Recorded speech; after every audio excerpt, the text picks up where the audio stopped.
Alright, so next we'll talk about some of the key factors in taking care of your hot tub and keeping it clean. And one of the big things is going to be taking care of your filter. So we recommend about once a month removing your filter from the hot tub and spraying it out with the high pressure nozzle of your hose just to get the debris out of the pleats that are within the filter there.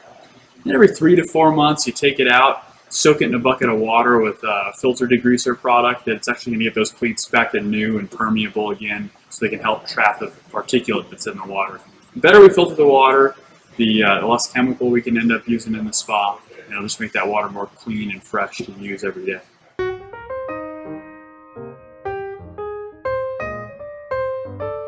Okay, so we found a few key ways to take care of your hot tub so that it's enjoyable to use every day. In fact, your spa comes with a mineral cartridge. And this is something that goes in the filter area of your spa and has silver inside of it that helps inhibit the growth of bacteria naturally, which in turn helps you use less chemical in the hot tub. So by using that, it lasts 4 months and it helps keep the water clean and pure without adding as much chemical to the water.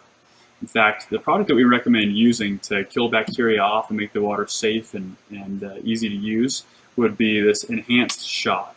We recommend a tablespoon of this product per 2 bathers after exiting the spa. This takes any bacteria that we've introduced to the water and oxidizes it away immediately. The goal is that by the next time you use it, the next day, there's no sanitizer in the water, chemical, there's no bacteria, it's just fresh, clean water to bathe in again. Alright, one of the other key elements is going to be testing your spa water about once a week. And what we do is we swirl a test strip around in the water and get a judgment of where the color pads on that test strip match to the color on the bottle. Okay, so let's go ahead and test the water now.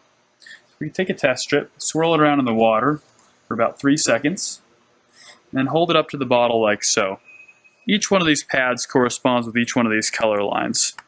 We want to get an idea of which color the pad matches on each one of those lines to then make our adjustments.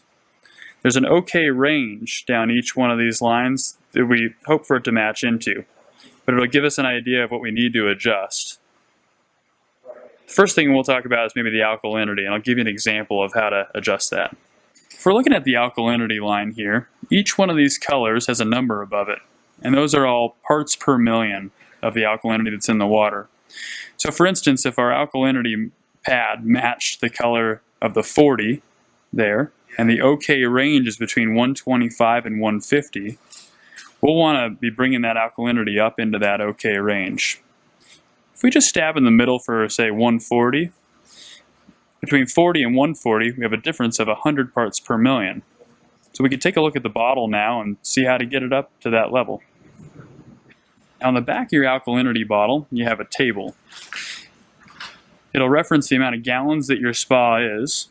So let's take into consideration you have a 400-gallon spa. Each column tells you how to raise the alkalinity by a certain number of parts per million. For instance, if your spa is 400 gallons and you want to raise that 100 parts per million that we talked about, that's going to be a total of 16 tablespoons in order to adjust that level up.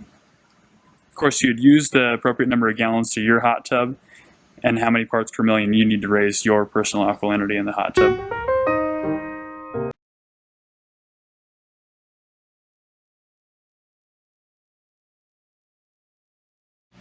Alright, so let's go through some of the other things that come in your startup bucket with your brand new spa. We'll go through each bottle individually. First, we have stain and scale control. We recommend adding this into the water to prevent from mineral content damaging the spa. It's good preventative maintenance. Approximately a capful or an ounce once per week, depending on the size hot tub that you have. Next thing in here would be sodium dichloride. We recommend having this on hand in case you ever run into a situation where you get an influx of use out of the hot tub, extra people in and out. A situation that would be rare would be like cloudy water. This is going to be a little bit more aggressive in getting rid of any of that bacteria and getting the water back to clear again. Of course, by using that enhanced shock that we talked about, that's going to eliminate bacteria growth after you use the spa, and you shouldn't need to run into using this very often.